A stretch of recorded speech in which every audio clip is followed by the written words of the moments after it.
Chapter 2. It's not exactly the kind of thing that happens every day, is it? It doesn't happen at all to most people, but it happened to me. I was a mermaid. A mermaid? How did it happen? Why? Had I always been one? Would I always be one? Questions filled my head, but I couldn't answer any of them. All I knew was that I discovered a whole new part of myself, and nothing I'd ever done in my life had ever felt so good. So there I was, swimming like a fish. And in a way, I was a fish. My top half was the same as usual. Skinny little arms, my bangs plastered to my forehead with seawater, black Speedo swimsuit, and a very soggy jean jacket. But then, just below the white line that went across my tummy, I was someone else, something else. My suit melted away, and instead I had shiny scales. My legs narrowed into a long, gleaming purple and green tail, waving gracefully as I skimmed along in the water. I have to say that I've never done anything as graceful in my life, so it was kind of a shock. When I flicked my tail above the surface, it flashed in an arc of rainbow colors in the moonlight. I could zoom through the water with the tiniest movement, going deeper and deeper with every flick of my tail. It reminded me of the time we went to World of Water at summer day camp. We were in a tunnel under the water with sea life all around us. It felt as if we were really in the sea, only now I really was. I could reach out and touch the weeds floating up through the water like upside-down beaded curtains. I could race along with fat gray fish that were grouped in gangs, weaving around each other and me as though they were dancing. I laughed with pleasure and the line of bubbles escaped from my mouth, climbing up to the surface. It seemed as though I'd only been swimming for 5 minutes when I realized the sky was starting to grow pink. I panicked. A new thought hit me. What if I couldn't change back? But the second I pulled myself out of the water, my tail softened, I dangled on the rope ladder and watched, fascinated, as the shiny scales melted away one by one. My legs returned. They felt odd, but like when your mouth goes numb after you've gotten a filling at the dentist. I wiggled my toes to get rid of the pins and needles in my feet. Then I headed home with a promise to myself that I would be back soon. Bob, the swimming instructor, was standing in front of me, talking into a cell phone. I couldn't hear what he was saying. Somebody grabbed my shoulders. "This one, is it?" A snarling voice growled behind me. Bob nodded. I tried to wiggle free from the man's clutches, but he was holding my shoulders too firmly. "What do you want?" My voice squeaked from my mouth. "As if you didn't know," the snarly voice snapped at me. "You're the freak." He shook my shoulders. "I'm not a freak," I shouted. "I'm not." "Stop pretending," a woman's voice replied. "I'm not pretending." I wiggled back under the hands holding my shoulders. "I'm not a freak." "Emily, for Pete's sake," the woman's voice said. "I know you're not really asleep." My eyes snapped open to see my mom's face inches from mine, her hands on my shoulders, shaking me gently. I bolted upright in my bed. "What's happening?" Mom let go of me. "What's happening, sleepyhead, is that you're going to be late for school. Now get a move on." She parted the curtains in the doorway. "And don't forget to brush your teeth," she said without turning around. Over breakfast, I tried to remember the dream and the things I'd been shouting. It felt so real. The capture, the voices. Had I said anything out loud? I didn't dare ask, so I ate in silence. It was on the third mouthful that things went seriously wrong. Mom was fussing around as usual, shuffling through the huge pile of papers stuffed behind the mixer. What did I do with it? "What is it this time?" "My shopping list. I'm sure I put it down here somewhere." She leaned across the pile of papers on the table. "Aha, here it is." I looked up in horror as she picked up a piece of paper. Not just any paper. A sheet of purple writing paper. "No!" I yelled, spitting half of my mouthful of cereal across the table and leaping forward to grab the paper. Too late. She was unfolding it. Her eyes narrowed as she scanned the sheet, and I held my breath. "No, that's not it." Mom started to fold the paper up. I breathed out and swallowed the rest of my mouthful, but then she opened it again. "Hang on a sec. That's my name there." No, it's not. It's someone else's. It's not you at all." I snatched at the paper. Mom kept it gripped tightly and ignored me. Where are my reading glasses? They were hanging around her neck, as they usually are when she's looking for them. "Why don't I just read it to you?" I said in a very perfect daughter voice. But as I was speaking, she found her glasses and put them on. She studied the note. I tried to edge away from the table, but she looked at my second step. "Emily?" She took off her glasses and waved the note in front of my face. "Want to explain this to me?"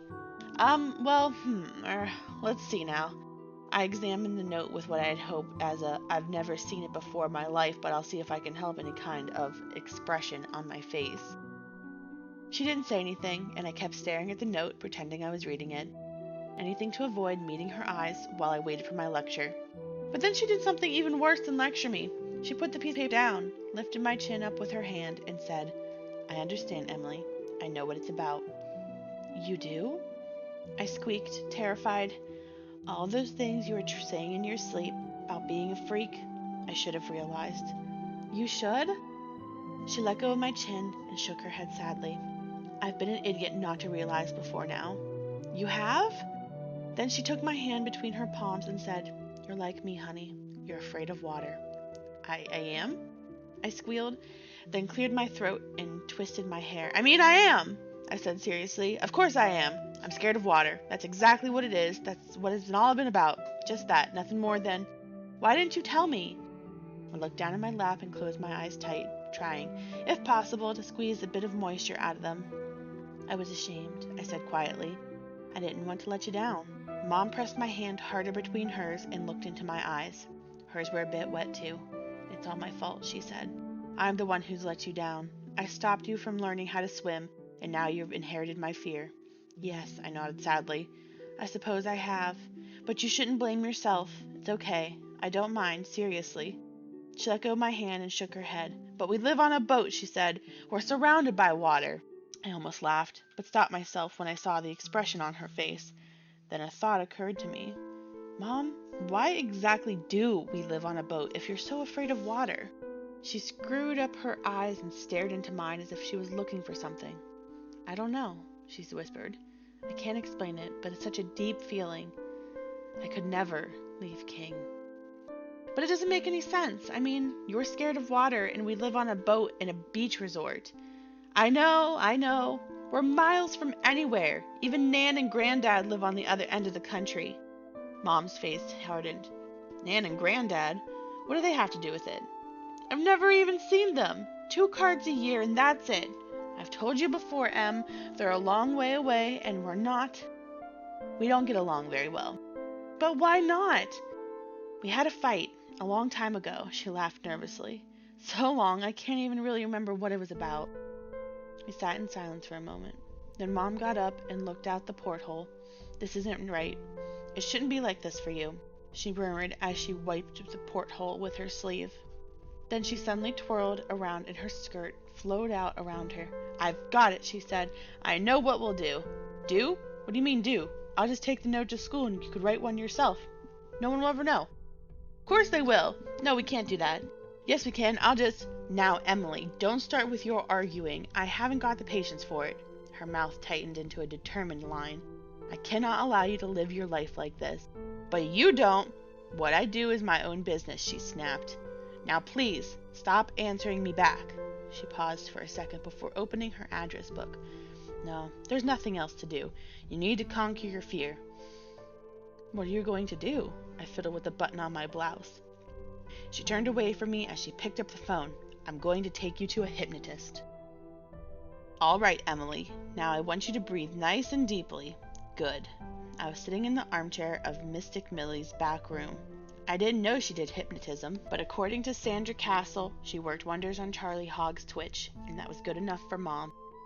Try to relax, Millie intoned before taking a very loud, deep breath. Mom was sitting in a plastic chair in the corner of the room. She had said she wanted to be there, just in case. In case of what? She didn't exactly explain. You're going to have a little sleep, Millie drawled. When you wake up, your fear of water will have completely gone, vanished, floated away. I had to stay awake. If I fell into a trance and started babbling about everything, the whole plan would be ruined. Not that I had a plan as such, but you know what I mean. What would Millie think if she found out? What would she do? Visions of nets and cages and scientist laboratories swam into my mind. I forced them away. Very good, Millie breathed in a husky voice. Now I'm going to count down from 10 to 1. As I do, I'd like you to close your eyes and imagine you are on an escalator, gradually traveling down, lower and lower, deeper and deeper. Make yourself comfortable as you can. I shuffled in my seat. 10, 9, 8, Millie said softly. I closed my eyes and waited nervously for the drowsy feeling to come. 7, 6, 5. I pictured myself on an escalator like the one in the small mall in the town. I was running in the wrong way, scrambling up against the downward motion. I waited. 4, 3, 2. You're feeling very drowsy. I waited a bit more. Then, that's when I realized I wasn't feeling drowsy at all. In fact, 1. I was wide awake. I'd done it. Hooray! Millie was a phony. The aura reading thingy had been a fluke after all. She didn't say anything for ages, and I was starting to get fidgety when a familiar noise broke the silence. I opened my eyes to the tiniest crack to see Mom in the opposite corner, fast asleep and snoring like a horse. I snapped my eyes quickly shut again and fought the urge to giggle. Now, visualize yourself next to some water, Millie said in a low voice. Think about how you feel about the water. Are you scared? What emotions are you experiencing?